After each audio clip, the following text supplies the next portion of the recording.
না না, এটা কোনো জীবন না। যার সামনে একজন পথ প্রদর্শক আছে, যার সামনে একটা দিক নির্দেশক গ্রন্থ আছে, একজন রাহবার আছে, তার জিন্দেগি নিরাপদ, তার জীবন নিরাপদ। এজন্য কোরআনুল কারীমে আল্লাহ তাআলা আমাদেরকে দোয়া শিখাইছেন বারবার, ইহদিনাস সিরাতাল মুস্তাকিম সিরাতাল্লাযীনা আনআমতা আলাইহিম।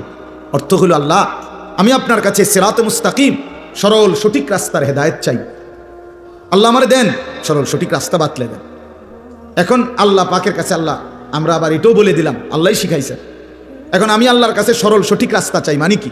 মানে এখান থেকে জান্নাত, এই আমার এই লোকেশনটা বলে দেন, বুঝেন না কথাটা? আমি আল্লাহ জান্নাতে যেতে চাই। এখন এই যে আমার বাড়ি এখানে দাফুন্না, এখান থেকে জান্নাত আমার এই লোকেশনটা দিয়ে দেন, এইটা আমি চাইলাম আল্লাহর কাছে। এবার আপনি যদি আমার এটা দিয়ে দেন, তাহলে আমার জন্য এটা দেখে দেখে মেনে মেনে আমার জান্নাত পর্যন্ত পৌঁছা সহজ। সহজ কিনা বলেন? সহজ, সহজ এটা।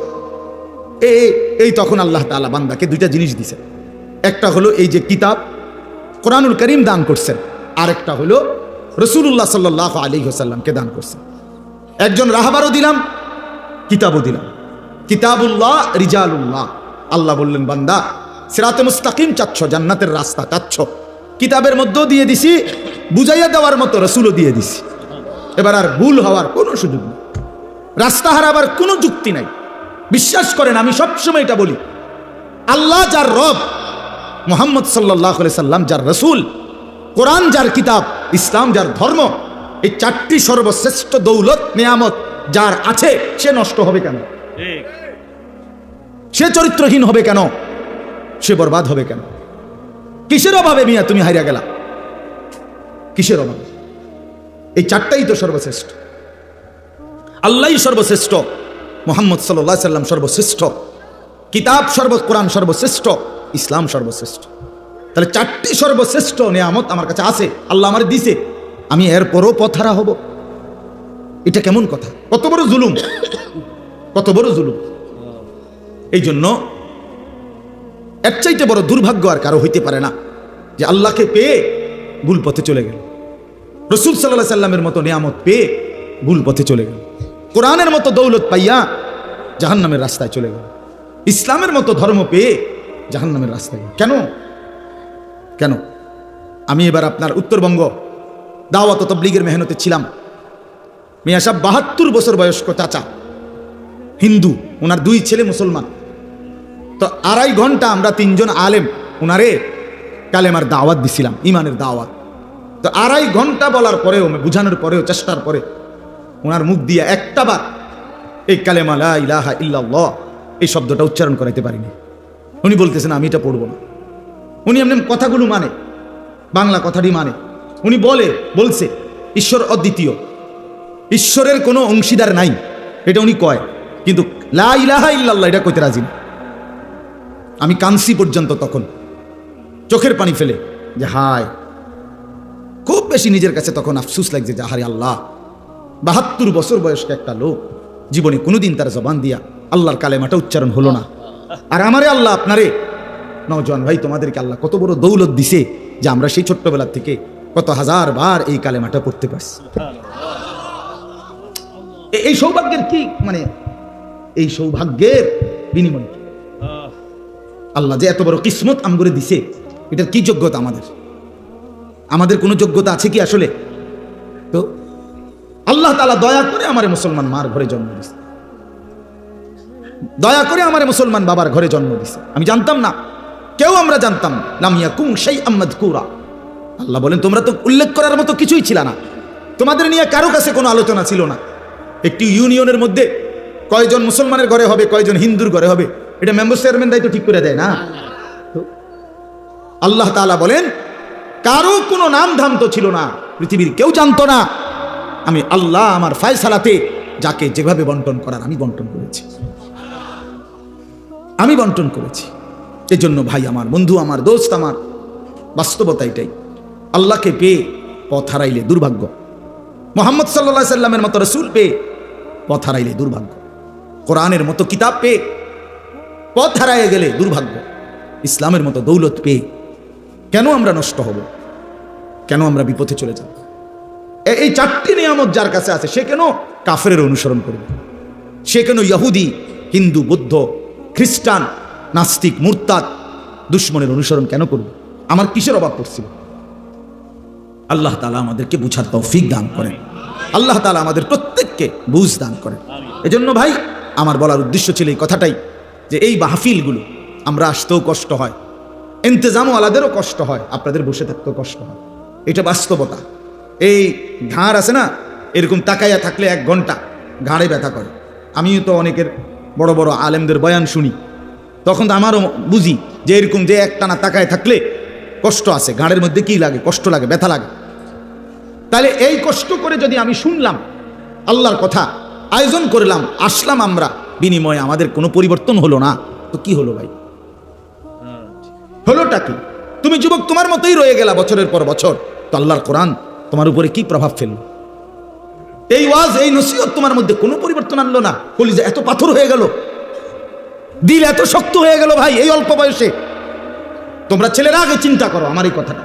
মাত্র 18 বছর বয়সে তোমার কলিজা এত বড় শক্ত হয়ে গেছে যে একটা সেজদা দিতে মন চায় না। তুমি নাফরমানের বয়স যখন 60 বছর হবে, তো তোর কলিজা কেমন পাথর হবে? হায় নাফরমান, ভেবে দেখো। এত অল্প বয়সে তুমি যদি এত বড় জালেম হয়ে যাও, এত অল্প বয়সে যদি তুমি এত বড় আল্লাহর দুশমন হও, তো আগামী 30 বছর পরে তুমি কই যাইবা? চিন্তা করেন, ইনসাফের সাথে ভাবেন। এত অল্প বয়সে সে এমন গাদ্দার। 14 বছর বয়স, মাত্র 12 বছর বয়স, কিন্তু একটা নামাজ, একটা ওয়াক্ত নামাজ পড়ে না। আরে মুসলমানের বাচ্চা এত বড় অসভ্য কেমনে হলো? মুসলমানের বাচ্চা এত বড় নিকৃষ্ট কেমনে হইল বলেন? আপনি বলেন না, ভাবেন। বয়স কত মাত্র, এই কদ্দুর বয়সে এত বড় গাদ্দার হয়, আল্লাহর সাথে এত বড় বিদ্রোহ। আস্তাগফিরুল্লাহ। আল্লাহ তাআলা কোরআনুল কারীমের মধ্যে বলছে, বান্দা আমার লগে লড়াই করে এত পারতা না। বান্দা পারবেন আসলে? আল্লাহর সাথে লড়াই করে, যুদ্ধ করে আমরা পারবো আসলে? তো আল্লাহর হুকুম অমান্য করে কার সাথে লড়াই করছেন? কার বিরোধিতা করছেন ভাই আমার? ছেলেরা বলো ভাইয়া। বেলায়েত ভাই বলছেন নামাজের কথা। কেন নামাজ পড়তে মন চাবে না? আমি মুসলমান না? নবী সাল্লাল্লাহু আলাইহি সাল্লামের 23 বছরের এই মেহনত আমাদের জন্য, তো সেটা যদি আমরাই প্রত্যাখ্যান করি তো গ্রহণ করবে কে? আল্লাহ তাআলাই শিখিয়েছে। এজন্য রাসূলুল্লাহ সাল্লাল্লাহু আলাইহি ওয়াসাল্লামের সুন্নাতের ব্যতিক্রম কোনো কিছুই পৃথিবীতে এর চাইতে বেশি সুন্দর হইতে পারে না, কোনো কিছুতেই। মাথার চুল থেকে পায়ের নখ পর্যন্ত, ঘরে কিংবা বাইরে, রাস্তায় কিংবা প্রকাশ্যে, জীবনের সমস্ত জায়গায়, প্রতিটা নিঃশ্বাসে নিঃশ্বাসে আল্লাহ নবী সাল্লাল্লাহু আলাইহি ওয়াসাল্লামের যা তরিকা, আল্লাহর কসম এটাই সবচেয়ে সুন্দর, এটাই বাস্তবতা, এটা যৌক্তিক কথা। এটা এই পৃথিবীর 1450 বছর ধরে এক টানা আপনজন, দুশ্মন, নবীজির পক্ষের লোক, বিপক্ষের লোক সবাই পরীক্ষা করে দেখছে। সকলের পরীক্ষায় তিনি সর্বশ্রেষ্ঠ। বন্ধুর কাছেও তিনি সেরা, দুশ্মনের কাছেও তিনি সেরা। নবীজি সাল্লাল্লাহু আলাইহি সাল্লামের সমকক্ষ, বিকল্প আরেকজন কোনো মহামানব কেউ পৃথিবীতে দাঁড় করাইতে পারে না। কোনো ধর্মের কাছে নাই, কারো কাছে নাই। নবী সাল্লাল্লাহু আলাইহি ওয়াসাল্লামের কোনো একটি নীতি, রীতি এর ব্যতিক্রম অন্য কোনোটা এর চাইতে সুন্দর, এর চাইতে যুক্তিসঙ্গত, এরকম কিছু পৃথিবীতে এখন পর্যন্ত প্রমাণিত হয় না। নবীজি সাল্লাল্লাহু আলাইহি সাল্লাম যেভাবে চুল রাখছেন, যেভাবে চেহারার আকৃতি ছিল, যেভাবে ঘরে, সংসারে, টয়লেটে, বাথরুমে, খানায়, ঘুমে, সর্বকিছুতে তিনি যেভাবে করছেন, যেটা এটাই সবচেয়ে সুন্দর। যা সুন্নত তাই আহসান, যেটাই সুন্নত এটাই সবচেয়ে সুন্দর নবীজি সাল্লাল্লাহু আলাইহি সাল্লাম। এর ব্যতিক্রম কোনো কিছুই সুন্দর না, এর সমকক্ষ হইতে পারে না। এই জন্য আমরা যদি এটা বুঝি, তো রাসূলুল্লাহ সাল্লাল্লাহু আলাইহি ওয়াসাল্লামের সাহাবীদের মধ্যে এই আমলই ছিল। ওনারা আল্লাহর কথা, নবীজির কথা বসেই শুনতেন। কোরআনুল কারীমের মধ্যে আছে, মুসা আলাইহিস সালামকে আল্লাহ তাআলা তুর পাহাড়ে কথা বলার জন্য যখন তুর পাহাড়ের মধ্যে মুসা আলাইহিস সালাম আসছেন, তো প্রথম কথা বলার সময় আল্লাহ বলছেন ফাখলা'না আলাইক, সরাসরি কোরআনের আয়াত। আল্লাহ তাআলা বলছেন, হে মূসা, তোমার পায়ের জুতা খোলো। এরপরে বলছেন, ওয়া আনাখতারতুকা ফাসতামি' লিমা ইউহা, আমি তোমাকে নির্বাচিত করেছি, এখন তুমি আমার কথা মনোযোগ দিয়ে শোনো। তাহলে বোঝা গেল আগে জুতা খোলো, এরপরে বলছে এখন আমি আল্লাহর কথা মনোযোগ দিয়ে শোনো। সরাসরি কোরআনে হযরত জিবরাইল আলাইহিস সালাম নবীজি সাল্লাল্লাহু আলাইহি সাল্লামের কাছে মানুষের আকৃতিতে আসছেন, আয়েশা নবীজির সামনে বসছেন আদবের সাথে। এরপরে বিভিন্ন দ্বীনি বিষয় জিজ্ঞেস করছেন। মাল ঈমান, ঈমান কি? মাল ইসলাম, ইসলাম কি? মাল ইহসান, ইহসান কি? এই যে মাওলানা মুফতি বেলায়েতুল্লাহ ভাই এতক্ষণ ইহসানের উপরে অনেক কথা বললেন, তো এগুলো জিজ্ঞেস করছেন, নবীজি উত্তর দিছেন। তো উনি চলে যাওয়ার পরে নবীজি বললেন, এই যে যিনি আসলোই মাত্র উনি মূলত জিবরাইল। সাহাবীদেরকে বললেন, তোমরা কিভাবে দ্বীন শিখবা, তো সেটা তোমাদেরকে জিবরাইল হাতে কলমে দেখায় দেয়। ওই জন্য দ্বীন শিখতে হয় বসে বসে। এই ছেলেগুলো কোনোভাবেই বাংলা কথাটা বুঝলো না, এরা এখনো দাঁড়ায় আছে। মানে এটা তো কোনো আখলাক হইতে পারে না ভাই। চলে গেলে ভালো, চলে গেলে কোনো সমস্যা নেই, সবাই বা আল্লাহর কথা শুনতে হবে, এটা কোনো জরুরি বিষয় না। কথা বুঝছেন না? একটা এখানে যত মানুষ সবাইকে আর এখানে বসছি, তো এটা তো সবাই শুনতে হবে, জরুরি না। 2-4 জন না শুনলে তেমন কিছু যায় আসে না, কিন্তু উচিত তো আদবের সাথে শুনো, আদবের সাথে শুনো, বাস্তবতা এটা। আমরা যদি আখলাক দেখাই আল্লাহ বরকত দিবে, আখলাক দেখাই, এটা জরুরি বিষয়, এটা গল্প না, কাহিনী না। এই জন্য আমরা মেহেরবানি করে দেখেন, মানুষের জিন্দিগি পরিবর্তনের জন্য আল্লাহর কথা, এই মাহফিল, এই প্যান্ডেল, এই আয়োজন। আপনি এই পোস্টারটা হাতে নিয়ে দেখেন, অনেক দামি পোস্টার, এই যে অনেক উন্নত মানের কাগজে, তাহলে কি পরিমাণ খরচ করছে এই প্যান্ডেল, এই পোস্টার, এই মাইক, ওলামায়ে কেরামের দাওয়াত, সব কিছু মিলাইয়া যথেষ্ট পরিমাণ খরচ আছে কিনা এখানে। তাহলে এর মাকসাদ কি? মাকসাদ হলো আমরাও একটা মাহফিল করলাম, এই না? আরো 10 জনেও করে, আমরাও দেখাই দিলাম, বেটা হইলে আমরাও একটা করছি না। মাকসাদ এটা না, মাকসাদ জিন্দেগির পরিবর্তন। পরিবর্তন যদি আমার দিলের মধ্যে কোনো পরিবর্তনই না আসে, আমার জিন্দেগির মধ্যে যদি কোনো নড়াচড়াই না হয়, তো লাভ হলো কি ভাই? কি লাভ হইল? কোরআনুল কারীম আল্লাহ তাআলা দিয়েছেন এই পরিবর্তনের জন্য, হুদাল্লিন নাস, গোটা পৃথিবীর মানুষের হেদায়েতের জন্য। মানে মানুষের জীবনের এটা একটা দিক নির্দেশনা। আন্না হাদা সিরাতী মুস্তাকিমান, আল্লাহ বলছেন আন্না হাদা, নিশ্চয়ই এই কোরআনই হচ্ছে আমার সিরাতে মুস্তাকিম। ফাত্তাবিউহু, তোমরা সকলেই এই কোরআনকেই অনুসরণ করো। ওয়ালা তাত্তাবিউস সুবুল, আল্লাহ বলেন শোনো বান্দা, কোরআনকে বাদ দিয়ে অন্য কোনো রাস্তায় যেও না। ফাতাফাররাকা বিকুম আন সাবিলিহি, তাহলে তোমরা আমি আল্লাহর রাস্তা, জান্নাতের রাস্তা, কল্যাণের রাস্তা থেকে বিচ্ছিন্ন হয়ে যাবে। যালিকুম ওয়াসাকুম বিহি, আল্লাহ বলেন আমি কিন্তু এটা ওসিয়ত করলাম। আল্লাহ বলতেছেন যে বান্দা আমি কিন্তু এটা তোমাকে ওসিয়ত করলাম। ওসিয়ত কি বুঝেন? মানুষ মৃত্যুর পূর্বে শেষ অবস্থায় যে কথাগুলো বলে এগুলোরে কি কয়? মানে সাধারণ কথার চাইতে ওই সময়ের কথার গুরুত্ব বেশি হয় কিনা? আল্লাহ বলছেন আমি এগুলো ওসিয়ত করলাম। ওসিয়ত, এই জন্য ভাই আল্লাহ তাআলা বলছে এই কোরআন তোমার সরল সঠিক রাস্তার জন্য, একটা হেদায়েতের কিতাব। জীবনের যদি একটা দিক নির্দেশনা কারো মিলে যায়, তার জিন্দেগিটা সুন্দর হয়। যেমন আমরা সহজে বুঝাই, এখনকার সময়ে কেউ যদি কোনো জায়গায় যাইতে হয় তো বলে যে মোবাইলের মধ্যে লোকেশন দেন, লোকেশন দিলে তাইলে এটা সামনে রাখলে এবার অটোমেটিক এটাই ডান বাম বলে দেয়, একদম নির্ধারিত জায়গায় গন্তব্যে পৌঁছে যায়। তাইলে একটা লোকেশন যদি পেয়ে যায় কেউ, তাহলে গন্তব্যে পৌঁছতে সহজ হয়। একজন রাহাবার যদি আমরা মাহফিলে যাই তো বিভিন্ন জায়গায় বলে দেই যে ভাই অমুক জায়গায় বড় রাস্তার মুখে একজন লোক রাখেন, একটা মোটরসাইকেল দিয়ে রাখেন, নয়তো আমার গাড়িতে একজন দিয়ে দিয়েন। তাইলে উনি বসলো, এবার উনি ডান বাম বললো, এবার গাড়ি চালাইয়া গন্তব্যে পৌঁছতে সহজ কিনা? সহজ।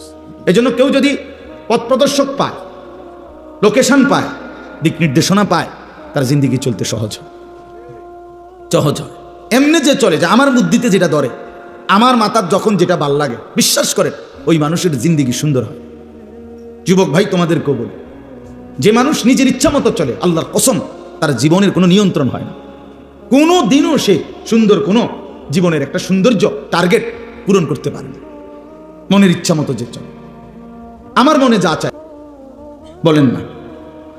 নবীজি সাল্লাল্লাহু আলাইহি সাল্লামের চুল, দাড়ি, লেবাস, পোশাক, হাঁটা চলা, খানা পিনা, আহার, নিদ্রা, পেশাব, পায়খানার সুন্নাত, এগুলো যদি আমাদের পছন্দই না হয়, তো এই নবীজির 23 বছরের মেহনত কার জন্য? কাফেরের জন্য না, হিন্দু বুদ্ধের জন্য। তো তাহলে বলে, একটা ছেলে বলো ভাই, তুমি একটা বারো নবীজি সাল্লাল্লাহু আলাইহি সাল্লামের মতো কোনো কিছুই অনুসরণ করলা না, তো তুমি মুসলমান পরিচয় দেওয়ার পরে তোমার কাছেই ভাল লাগে না ইসলাম, কোরআন, তো ইসলাম কার জন্য? তাহলে কার জন্য? আল্লাহ তাআলা, খোদার কসম, আল্লাহ জিজ্ঞেস করবে হাসরের ময়দানে, এমনি ছেড়ে দিবে না। আয়াহসাবুল ইনসানু আন ইউতরাকা সুদান। রব্বুল আলামিন বলেন, মানুষ তুমি কি ভেবেছো আমি তোমাকে এমনি এমনি ছেড়ে দেব? না বান্দা, এমনি এমনি ছেড়ে দেব না। আল্লাহ তাআলা বলেন, আহসাহুল্লাহু ওয়া নাসূহ। বান্দা মনে রেখো, আমি তোমার জিন্দেগির প্রতি ঘন্টা, মিনিট, সেকেন্ড গুনে গুনে রেখেছি, যদিও তুমি ভুলে গেছো, তোমার যদিও মনে নাই, কিন্তু আমি রব্বুল আলামিন গুনে গুনে রেখেছি বান্দা, একটা সেকেন্ডও আড়ালে নাই। ওয়াকাফা বিনা হাসিবিন। আল্লাহ বলে, বান্দা তোমার হিসাব রাখার জন্য আমি আল্লাহ একাই যথেষ্ট। ওয়াকাফা বিদুনুবি ইবাদিহি খবীরাম বাসীরা। আল্লাহ বলে, বান্দা তোমার প্রত্যেকটি গুনার খবর রাখবার জন্যে, দেখবার জন্যে আমি আল্লাহ একাই যথেষ্ট। তুমি আমার আড়াল হইতে পারবা না। আলাম ইয়ালাম বিআন্নাল্লাহা ইয়ারা। আল্লাহ বলে, বান্দা তুমি কি জানো, আমি কিন্তু সারাক্ষণ তোমাকে দেখি। কতক্ষণ? রাত গভীরে দেখে কিনা, দিনের আলোতে দেখে কিনা, অমাবস্যার অন্ধকারে আল্লাহ দেখে কিনা? দেখে। আল্লাহ বলে, তুমি আমার আড়াল হইতে পারবা না, আড়াল হইতে পারবা না। এজন্য ভাইয়া হিসাব দিতেই হবে। দুনিয়ার, আল্লাহ তাআলার দুনিয়ার আচরণ একরকম, আখিরাতের আচরণ ভিন্ন রকম। আল্লাহ তাআলা বলছে, বান্দা দুনিয়াতে আমি রহমান রহিমের আচরণ করি, কিন্তু আখিরাতে হাসরের ময়দানে আমি জব্বার কাহ্হারের আচরণ করি। সেদিন আমি হব প্রবল প্রতাপান্বিত, প্রচন্ড রাগান্বিত। সেদিন আমি আল্লাহ তাআলা এক জাররা ছেড়ে দেব না, এক বিন্দু, এক বিন্দু না, এক বিন্দু। লা ইউগাদিরু সগীরাতান ওয়ালা কাবীরাতান ইল্লা আহসাহা। কোরআনে আল্লাহ বলছে, প্রত্যেকটি বান্দা নিজের আমলনামা হাতে নিয়ে দেখবে, আর পৃষ্ঠা উল্টাইয়া দেখবে, একটি ছোট বড় কোনো কিছুই মালা, আরে ফেরেশতারা ডান কাদের বাম কাদের লিখা ব্যতীত বাকি রাখে নাই, সব লিখছে। সব, চা দোকানের কথা, মুদি দোকানের কথা, রাস্তার কথা, হাঁটতে হাঁটতে কথা, রাত গভীরের কথা, একাকী কথা, দুষ্টামি কথা, ফাইজদামি কথা, মস্কারি কথা, দরকারি কথা, সব লিখছে, সব সব সব সব সব। এজন্য বন্ধু, আল্লাহ থেকে আড়াল হওয়ার, আল্লাহর হিসাব থেকে বাহির হওয়ার কোনো সুযোগ নেই, কোনো সুযোগ নেই। ওয়াশাহিদা আলাইহিম সামউহুম ওয়া আবসারুহুম ওয়া জুলুদুহুম বিমা কানু ইয়ামালুন। আল্লাহ তাআলা বলে, বান্দা হাসরের ময়দানে তোমার কান, তোমার চোখ এবং তোমার সারা দেহের চামড়া তোমার সমস্ত কর্মকাণ্ডের ব্যাপারে আমি আল্লাহর কাছে সাক্ষ্য দেব। প্রতিটি মানুষ তখন বলবে, হে আমার শরীরের অঙ্গ, তোমরা কেমনে কথা বলো? তোমরা তো কথা কইতে দেখি নাই কোনোদিন, আতফাও কথা কয় এটা তো ভাবি নাই। হ্যাঁ, ক্বালু বিমা শাহিদতুম আলাইনা। তো শরীরের অঙ্গ প্রত্যঙ্গ বলবে, ভাই সাহেব, যে আল্লাহ তোমারে জিহ্বা দিয়া কথা বলার তৌফিক দিছে, আজ সমস্ত অঙ্গ দিয়া কথা বলার তৌফিক ওই আল্লাহই দিয়েছে। আল্লাহ আদেশ করিলে জিহ্বাও কথা বলতে পারে, আল্লাহ আদেশ করিলে হাত পাও কথা বলতে পারে কিনা বলেন না? আর বহু প্রাণী নবীজির জামানায় আল্লাহর কুদরতে বহু প্রাণী নবীজির সাথে কথা বলছে। তো কেমনে কইল? মরা মরা গুই সাপ, ওই যে ছোট ছোট জঙ্গলের মধ্যে যে থাকে, এইগুলো লম্বা লম্বা, এগুলোর কি কয়? সাপের মতো, গুই সাপ। এইরকম মরা গুই সাপ এক বেদুইন গ্রাম্য আরবের লোক, এটা মরা, এটারে আইনা নবীজির সামনে রাইকা বলছে, মুহাম্মদ যদি এই গুই সাপ এটা সাক্ষী দেয় তুমি আল্লাহর নবী, তাইলে আমি ঈমান আনব। সে জানে একে তো এইটা এমনিতে জীবিত থাকলেও কথা বলার কথা না, আবার রয়েছে কি মইরা, এটা কথা বলবে কেন? তো নবী সাল্লাল্লাহু আলাইহি সাল্লাম জিজ্ঞেস করলেন, আইয়ুহাদ দাব, হে গুই সাপ। ওইটা বলল, লাব্বাইকা সাদাইকা, হে আল্লাহর রাসূল আমি হাজির, বলেন। তো নবীজি জিজ্ঞাসা করলেন, মান খালাকাক, তোমারে কে সৃষ্টি করেছে? হ্যাঁ, তো তিনি বললেন, ওই গুই সাপ বলল, খালাকানি ওয়া খালাকাকা, খালাকা মান খালাকাস সামাওয়াতি ওয়াল আরদ, আমাকে এবং আপনাকে সৃষ্টি করেছেন ওই একজনই, সাত আসমান ও জমিন সৃষ্টি করেছেন যিনি, তিনি আল্লাহ, তিনি আল্লাহ। এবার নবীজি বললেন মান আনা, বলো তো আমি কে, আমি কে বলো, চেনো তুমি আমারে? তো গুই সাহেব বলছে আনতা রাসূল রাব্বিল আলামিন, আপনি মহান আল্লাহ পাকের রাসূল। কাদ আফলাহা মান সাদাকাকা, আপনারে যে সত্য মনে করেছে সে সফল হয়েছে।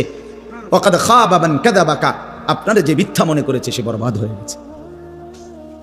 ফা আসলামাল আরাবী, অতঃপর সেই গ্রাম্য বেদুইন লোকটি কালেমা পড়ে মুসলমান হয়ে গেছে।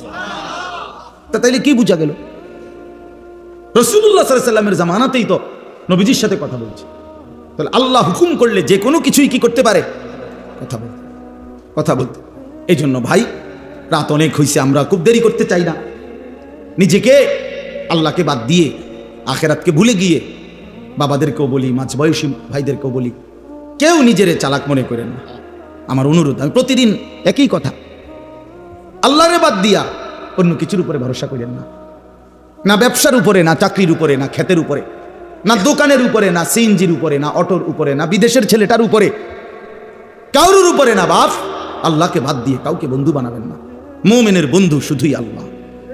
মুমিনের সমস্ত হাজাত রাওয়া, মুমিনের সমস্ত ছোট্ট থেকে ছোট্ট, বড় থেকে বড় সব প্রয়োজন পূরণকারী শুধুই একজন আল্লাহ। নবীজি সাল্লাল্লাহু আলাইহি সাল্লাম বলছে, উম্মত যদি তোমার স্যান্ডেলের ফিতাটাও ছিঁড়ে যায়, তোমার স্যান্ডেলের যদি ফিতা ছিঁড়ে যায়, কাউরে বইল না, আগে তোমার আল্লাহরে বলো, আল্লাহ আমি এটা মুসিবতে পড়ে গেছি, আমার স্যান্ডেলের ফিতা ছিঁড়ে গেছে, আপনি সাহায্য করেন, আপনি সাহায্য করেন। এত ছোট বিষয়ের ব্যাপারে পর্যন্ত নবীজি বলছেন কার দিকে ফিরো? আল্লাহর দিকে ফিরো। ওয়া আলাল্লাহি ফালিয়াতাওয়াক্কালিল মুমিনুন, আল্লাহ বলেন সমস্ত মুমিনদের উচিত আল্লাহর উপরেই ভরসা করা। আল্লাহ বলেন মুমিন বলে কাকে? ওয়া আলা রাব্বিহিম ইয়াতাওয়াক্কালুন, সব বিষয়ে যে আল্লাহর উপরে ভরসা করে। কার উপরে? আল্লাহর নবী বলেন, উম্মত মনে রেখো, সারা পৃথিবী যদি একত্রিত হয়ে তোমার কোনো উপকার করতে চায়, পারবে না। উপকার কেবল সেটাই হবে যেটা আল্লাহ তোমার জন্য লিখে রেখেছেন। সারা পৃথিবী মিলে যদি তোমার কোনো মুসিবতে ফেলতে চায়, কেউ পারবে না। মুসিবত, বিপদ, অ্যাক্সিডেন্ট সেটাই হবে যেটা আল্লাহ তোমার জন্য লিখে রেখেছেন। নবীজি বলছেন, ওয়া আলাম আন্নাল উম্মাতা লাউ ইজতামাআত আলা আন ইয়ানফাউকা বিশাইইন লাম ইয়ানফাউকা ইল্লা বিশাইইন কাদ কাতাবাহুল্লাহু লাক। মাখলুক কোনো উপকারও করতে পারে না, মাখলুক কোনো ক্ষতিও করতে পারে না। এক গাড়িতেই একজন অ্যাক্সিডেন্ট হয়, আরেকজন বাইচা যায়। তো বাইচা যায় কেন? ওই তো অ্যাক্সিডেন্ট করলো কেন? আল্লাহ করে, আল্লাহর ফয়সালা। কথা বলেন না কেন? আমি আমার বন্ধুর সাথে এক মোটরসাইকেলে ছিলাম 2021 সালে। আমার পাওটা ভাঙ্গা গেছে অ্যাক্সিডেন্টে, ওর কিচ্ছু হয়েছে না, ওকে একটু সুতা ব্যথাও পাইছে না। সে মোটরসাইকেল চালাইছে, আমি পিছিয়ে এমনি বইয়া ছিলাম। আমার পাওটা ভাঙ্গা গেছে, আজও সেই পাও একটু, আমার কাছের থেকে দেখলে কেউ বুঝবে আমি সোজা, একদম পুরা সোজা হাঁটতে পারি না, একটু খোঁড়ায় হাঁটতে পারি, কিন্তু ওই হাঁটাটা আর কি করি পারি না, সোজা হাঁটতে পারি না। তো আল্লাহ তাআলাই যা, সমস্ত ফয়সালা আল্লাহ। আমরা মুসলমান বাপ, আমরা ইমানদার। আল্লাহকে বাদ দিলে মুমিনের কোনো মূল্য থাকে না। কোরআন শরীফে আছে, আল্লাহকে যে বাদ দেয়, আল্লাহর সাথে যে শিরিক করে, বিশ্বাস করেন, ফাকান্নামা খাররা মিনাস সামা, আল্লাহ বলেন তারে যেন ফেরেশতা 7 আসমান থেকে মাটিতে ছুঁড়ে মারে। যা নাফরমান, একটা লাথি মারে, একটা লাথি। মুশরিক, আল্লাহ বলেন আমারে বাদ দিলি বেঈমান, সর যা। ফাকান্নামা খাররা মিনাস সামা ফাতাখতাফুহু আত-তায়রু আও তাহদি বিহি আর-রিহু ফি মাকানিন সাহিক। আল্লাহ বলেন মুশরিক, আমি আল্লাহর সাথে যে শিরিক করে, আমারে বাদ দিয়া গায়রুল্লাহর উপরে যে ভরসা করে, অন্য কিছুর উপরে যে ভরসা করে, যে কোনো ব্যাপারে নির্ভর করে, তা আমি আল্লাহ তাআলা যেন তারে 7 আসমান থেকে ছুঁড়ে ফেলে দিলাম। এবার কোনো পাখি তারে ছুঁ মেরে চিল উড়াইয়া নিয়ে গেল, অথবা ঝড়ো বাতাস তারে কোনো মরুভূমিতে উড়াইয়া ফেলাই দিল। যা, এবার আর সে কোথাও তৃপ্ত হয় না, এবার আর কোথাও তৃপ্ত হয় না। মুশরিক কোনোদিন স্থির হইতে পারে না।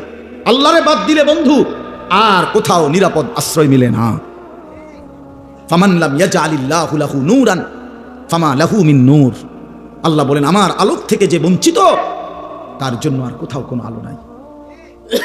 ওয়া মান ইউদ্লিলিল্লাহু ফামা লাহু মিন হাদ। আল্লাহ বলেন আমি যারে পথ হারা করে দেই সে আর কোথাও পথ পায় না। প্রিয় বন্ধু আমার, বাপ আমার, হাত জোড় করে বলি, আল্লাহকে বাদ দিতে নাই। আল্লাহই মুমিনের বন্ধু। মুমিনের বন্ধু কে? আল্লাহ। সব সইতে পারে, আমলের কমতি আল্লাহ তাআলা মাফ করে দিতে পারে, কিন্তু আল্লাহর জাতের মধ্যে, আল্লাহর উপরে নির্ভরতার ক্ষেত্রে আল্লাহ বলেন আমারে বাদ দিলে আমি আর সহ্য করতে পারি না। আল্লাহ বলেন বান্দা আমি সব মানতে পারি, কিন্তু আমি শিরিক মানি না, আমারে বাদ দিলে আমি মানি না। অন্য কাউরে বন্ধু বানাইবে না, অন্য কিছুর উপরে ভরসা করো না। ভরসা করতে হবে কার উপরে? বন্ধু বানাবেন কাকে? একটা সুন্দর ঘটনা শুনেন, আমরা শুনছি বড় আলেমদের মুখে। ওই বড় পীর আব্দুল কাদের জিলানী রহমতুল্লাহর নাম শুনছেন না? সবাই জানেন। তো ওনার কাছে একদিন এক মহিলা আসছে পর্দার আড়ালে, আয়সা বলতেছে হুজুর আমার একটা ছোট্ট কথা আছে।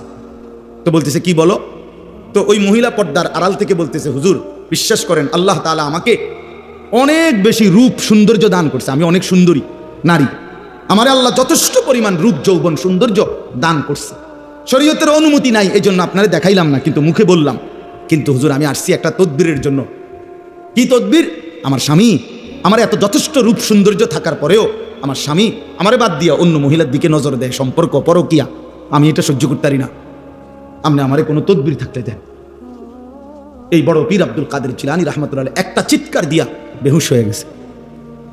হুঁশ আসার পরে ওনার খাদেমরা জিজ্ঞেস করছে হযরত মহিলা একটা তদবির চাইলো, এন আমনের কি হইলো যে আপনি চিৎকার দিয়ে উঠলেন, আপনি কেন বেহুশ হয়ে গেলেন? তখন তিনি বলেন বাবা শোনো, এই মহিলার এই কথা আমারে বহুত বড় এক সবক দিল। এই মহিলার কথার থেকে আমি বুঝলাম হ্যাঁ এক সাধারণ মহিলা তার স্বামীর মধ্যে আরেকজন শরীক সহ্য করতে পারে না, আমার আল্লাহ এত বড় কায়নাত দিয়ে তার সাথে কেউ শরীক করলে তিনি কেমনে সহ্য করবে? বুঝেন নাই কথাটা? এত কিছু দিয়া আল্লাহ আমারে পাইলা যদি আমি সেই আল্লাহর সাথে শরীক করি, আল্লাহ কেমনে সহ্য করবে? আমি বেডির কথা থেকে এটা বুঝছি। হ্যাঁ, কারে বাদ দিলেন ভাই? সারাদিনে আল্লাহর নামটা মুখ দিয়ে বাইর হয় না, কত বড় নিকৃষ্ট মুসলমান। সারাটা দিনে 24টা ঘন্টার মধ্যে আল্লাহকে একটা সেজদা দিতে মন চায় না, কত বড় গাদ্দার এটা, কত বড় নিকৃষ্ট এটা, কত বড় অসভ্য, কি আশ্চর্য এটা। এভাবে আল্লাহকে মানুষ বাদ দিয়ে ফেলে এক মুসলমান হইয়া, এক মুমিন হয়ে। এই জন্য এবার মজার কথা হলো, আমি আয়াতের তর্জমা বলবো, আগে শুধু বাংলা এমনি বুঝাই। আল্লাহ তাআলা বলছে বান্দা শোনো, আমারে বাদ দিয়া যে যাকে বন্ধু বানাইলা সে যেন মাকড়সার মতো। কিসের মতো? আল্লাহকে বাদ দিয়ে অন্য কিছুর উপরে যে ভরসা করে, বন্ধু বানায়, প্রিয় বানায়, সে যেন একটা মাকড়সা। ওই লোকটা যেন একটা মাকড়সা। কেমন মাকড়সা? যে মাকড়সা একটা বড় যত্ন করে ঘর বানাইলো। মাকড়সার ঘর দেখছেন? কথা বলছেন না? বলেন না। মাকড়সা চিনেন? ওই যে হাতির মতো ছোট্ট, এই মাকড়সার জাল মানে মাকড়সার ঘর খুব সুন্দর করে সে বানাইলো। তো আল্লাহ তাআলা বলেন এবার তোমরাই বলো এই পৃথিবীর মধ্যে যত ঘর আছে তার মধ্যে সবচেয়ে দুর্বল ঘর মাকড়সার ঘর, নাকি? এর চাইতে দুর্বল কোনো ঘর হয় চাচা? না, মাকড়সার ঘর। এটা যদি একটু বাতাস আসে চিরা বিরা পড়ে যাবে। একটা 6 মাসের বাচ্চাও যদি তার হাত আলগি দেয় পড়ে যাবে, এত দুর্বল ঘর। আল্লাহ তাআলা বলেন ঠিক এরকম ভাবে আমি আল্লাহকে বাদ দিয়ে যে বা যারা অন্য কিছুকে বন্ধু বানায়, অন্য কিছুর উপরে ভরসা করে, তারা যেন মাকড়সার মতো যে একটা ঘর বানাইলো আমারে বাদ দিয়া অন্য কিছুর উপরে। আর মনে রেখো সামান্য ঝড়ে সবচেয়ে দুর্বল ঘর মাকড়সার ঘর, আমি আল্লাহরে বাদ দিয়েও সে যাকে ধরলো এইটাও তার জন্য ঠিক এরকম ক্ষণিকের মধ্যেই অচিরেই অল্প সময়ের ব্যবধানে এটা হারিয়ে যাবে। ওই নেতা নাক থাকবে না, ওই ঘর থাকবে না, আপনারে রাইখাই, আরে মিয়া আপনার দোকানের জাকাত রাইখাই ওরা আপনারে কবরে পাঠাই দিবে। আপনার ঘর আপনার ঘরের মধ্যে রাইখাই আপনারে কবরে পাঠাই দিবে। আপনার সন্তানরা, পরিবারের বাচ্চারা, স্ত্রী সন্তানরা আপনারে তারা মাটির উপরে ধাইকা আপনারে মাটির নিচে দাফন করে দিবে। আপনি যাদের জন্য আল্লাহকে ছেড়ে দিছিলেন, যে সংসারে হাসি ফুটানোর জন্য, বউ বাচ্চার সংসার করার জন্য আপনি এক ওয়াক্ত নামাজ পড়তে পারেন নাই, আল্লাহকে ডাকতে পারেন নাই, আল্লাহরে ভুলে গেছেন বহু আগে। আল্লাহ তাআলা বলেন তুমি একটা মাকড়সার ঘর বানাইছো, তুমি মনে রাখো বান্দা মাকড়সার ঘর টিকে না, ঠিক আমারে বাদ দিয়া যে যাকে ধরছো সেটাও টিকবে না, টিকবে না। আমারে বাদ দিয়া কোনো নেতা, আমারে বাদ দিয়া কোনো কর্মী, আমারে বাদ দিয়া কোনো দল, আমারে বাদ দিয়া কোনো পার্টি, যার উপরেই ভরসা করবা সেটা টিকবে না, সেটা থাকবে না। আড়াইটার পরে পরের দিনের আড়াইটা পর্যন্ত আর খুঁজেও পাওয়া যায় না। বেশিক্ষণ লাগে, এক আড়াইটার থেকে পরের দিনের আর আড়াইটা যায় না। আড়াইটায় যখন ভাগছে তো পরের দিনের আড়াইটা পর্যন্ত আর কিচ্ছু নাই, কিচ্ছু নাই। তো 16 বছরের সাজানো সংসার কই গেল? হ্যাঁ, 16 বছরের নেতারা কই? 16 বছরের কর্মীরা কই? 16 বছরের দাপট কই? 16 বছরের অহংকার কই? 16 বছরের বড়াই কই? কই বাবা? মাতালুল্লাযীনা ইত্তাখাযু মিন দুনিল্লাহ, এই তরজমা শুনেন।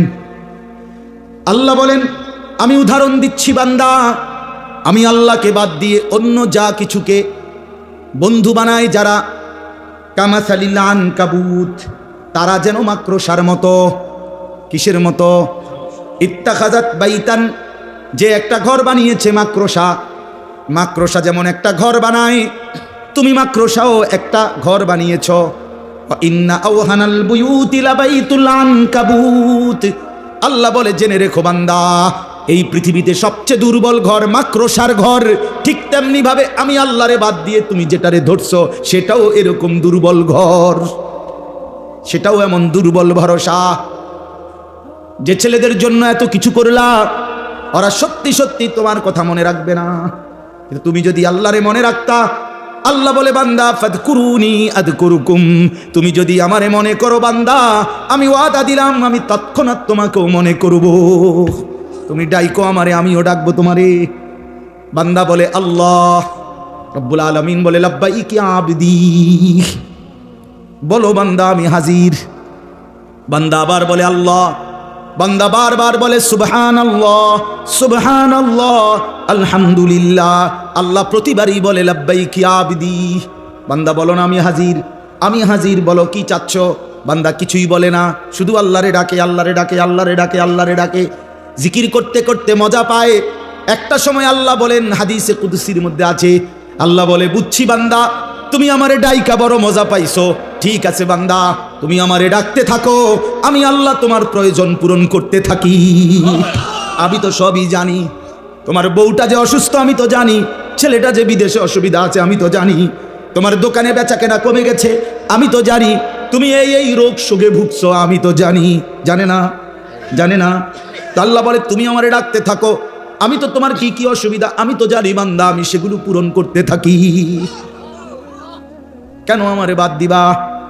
যুবক, এত অল্প বয়সে আল্লাহকে কেন বাদ দিবা? কি সমস্যা? তুমি তো সুস্থ সবল, তোমার শরীর দিমাগ সবই তো ঠিক আছে বন্ধু।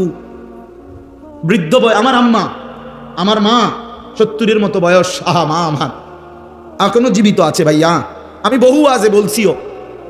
আমার আম্মা আজীবন, আমরা 5 ভাই 3 বোন, 8 জন ভাই বোনকে মা নিজে তাহাজ্জুদ পইরা ফজরের আগে মারে দেখছি সারাটা জীবন। মা এই স্কুলের মাদ্রাসার যে ঘন্টা ফেটে, ওই যে কাঁসার একটা গোল একটা ইয়াসনের দিয়ে ঘন্টা ফেটে, এইটা দিয়া ফজরের আগে মা আমাদের ভাই বোন সবার রুমের সামনে গিয়া এইটা দিয়ে এমনি টুং টুং টুং টুং করে ঘন্টা ফিরতো, আরাম করে ফজরের নামাজের জন্য উঠাইতো।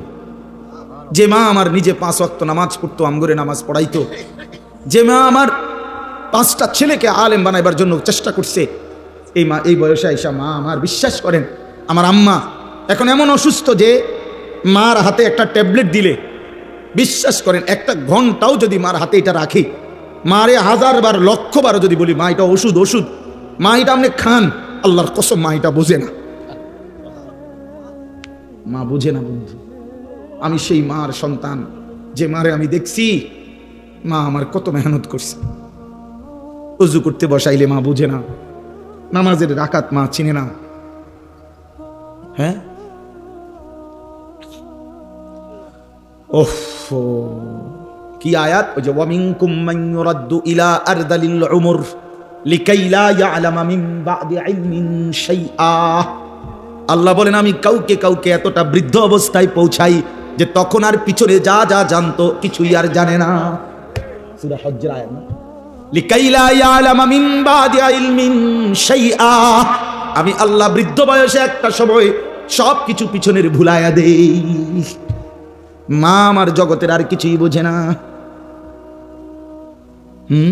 তো তুমি তো এমন বৃদ্ধ হও নাই, তুমি তো যুবক, শরীর স্বাস্থ্য সামর্থ্যবান, তুমি কেন সেজদা করো না? তুমি তো পাগলও না, ছাগলও না, তুমি তো মাতালো না, তুমি তো বৃদ্ধ না, অক্ষম না, তুমি তো প্যারালাইজড না, পঙ্গু না, তুমি তো অচল না, অসহায় না, কেন তুমি সেজদা করো না? কোরআনুল কারীমের মধ্যে আছে, আল্লাহ বলেন হাসরের ময়দানে প্রত্যেক নাফরমানকে আল্লাহর পক্ষ থেকে বলা হবে, ফেরেশতারা বলবে আয়ুদাউনা ইলাস সুজুদ। বন্ধু, এই শেষ কথাগুলো মনে রাখো। আল্লাহর ফেরেশতা বলবে, নাফরমান, এতগুলো মোট সেজদা তোর ছুটে গেছে, আজ হাসরের ময়দানে দে, সেজদা দে।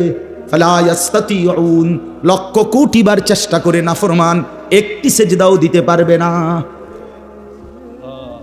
কোরআনে আছে, আল্লাহ বলেন জাহান্নামের ফেরেশতারা জাহান্নামীকে জিজ্ঞেস করবে, মা সালাকাকুম ফি সাকার, ওই নাফরমান কি কারণে জাহান্নামে আসলি? আল্লাহর কসম বন্ধু, জাহান্নামী উত্তর দিবে, প্রথম উত্তর ক্বালু লাম নাকু মিনাল মুসাল্লিন, আমি নামাজি ছিলাম না। আল্লাহ কোরআনে বলছেন কাল্লা ইদা বালাগাতিত তারাকি, আল্লাহ বলেন নাফরমানের মৃত্যু যন্ত্রণা হবে বড় কঠিন। কণ্ঠনালী পর্যন্ত, রুহুটাকে কলিজার থেকে আজরাইল একটা টান দিয়া ছিঁড়ে ফেলবে, ছিঁড়লেই রুহুটা কণ্ঠনালীর কাছে আসবে। এবার কণ্ঠনালী দিয়ে আর রুহুটা বাহির হতে চাইবে না। আল্লাহ তাআলা রাসূলুল্লাহর হাদিসে স্পষ্ট নবীজি বলছেন, এই কণ্ঠনালীর কাছ থেকে রুহুটাকে, দুনিয়ার মানুষ কোনো পলিথিন যদি কোনো শক্ত কিছুর মধ্যে লাইগা থাকে, পলিথিন যদি এমনে না খোলে, টাইনা টাইনা যেমনে ছিঁড়ে, আল্লাহর কসম নবী বলে কণ্ঠনালীর থেকে রুহুটা নাফরমানের বের হতে চাইবে না, ফেরেশতা ভাবে টাইনা সিরা বাইর করবে। কাল্লা ইযা বালাগাতিত তারাকি, আল্লাহ বলেন এমন কষ্টের মৃত্যু, এমন কষ্টের মরণ কেন হবে জানোনি? ফালা সাদ্দাকা ওয়ালা সাল্লা, কারণ সে আমি আল্লাহরে মানে নাই আর নামাজ আদায় করে নাই। মাতবরি ছুটটা যাইব দেখো। এখনকার মাতবরি বাতে না দুগা খাও আর মোবাইল টিপো বইয়া বইয়া, এই তো আর কিতা মাতবরি ছুটে যাবে ভাইয়া, কলিজাটা ছিঁড়া ফেলবে ফেরেশতা, রুহুটা ছিঁড়া ফেলবে, একদম টুকরা টুকরা বানায় ফেলবে। আল্লাহ আমারে মাফ করে দেন। ফালাউলা ইদা বালাগাতিল হুলকুম ওয়া আনতুম হিনা ইদিন তানজুরুন, সূরা ওয়াকিয়া। আল্লাহ বলে নাফরমানের রুহুটা যখন কণ্ঠনালীর কাছে আসবে আর তোমরা আত্মীয় স্বজন আশেপাশে অসহায়ের মতো তাকিয়ে থাকবে, ওয়া নাহনু আকরাবু ইলাইহি মিনকুম ওয়ালাকিন লা তুবসিরুন, আমি আল্লাহ কিন্তু ওর কাছাকাছি আছি, যদিও তোমরা আমাকে দেখছো না। এবার আল্লাহ চ্যালেঞ্জ করে বলে, ও দুনিয়াবাসী, তারজিউনাহা ইন কুনতুম সাদিকিন, তোমরা যদি মনে করো আল্লাহ পাক তোমাদেরকে শাস্তি দিবে না, হাসরের ময়দানে উঠাবে না, আখিরাত যদি মিথ্যা মানেই হয়, তাইলে এই নাফরমানের কণ্ঠনালীর থেকে রুহুটা ফিরাইয়া তার কলজার ভিতরে ঢুকায় দাও। ওরে মরতে দিও না, ওরে ধরে রাখো, সাই পারোনি। তারজিউনাহা, রুহু ফেরত দাও, ধরে রাখো। কই পারবে? বলে না কেন? চলেন আমিও বদলাই, আমরা সবাই বদলাই, ঠিক আছে না ইনশাআল্লাহ? আল্লাহ সবাই ভালো করে, সবাই ভালো। আল্লাহ বলেন লাউ কানু ইয়ালামুন, আমার বান্দা যদি এই কথাটা বুঝতা, এটাই ভালো হতো যে আমারে বাদ দিলে তোমার ভালো হয় না, আল্লাহরে বাদ দিলে কি হয় না? ভালো। মাকড়সার ঘর হয়, মাকড়সার ঘর টিকে না।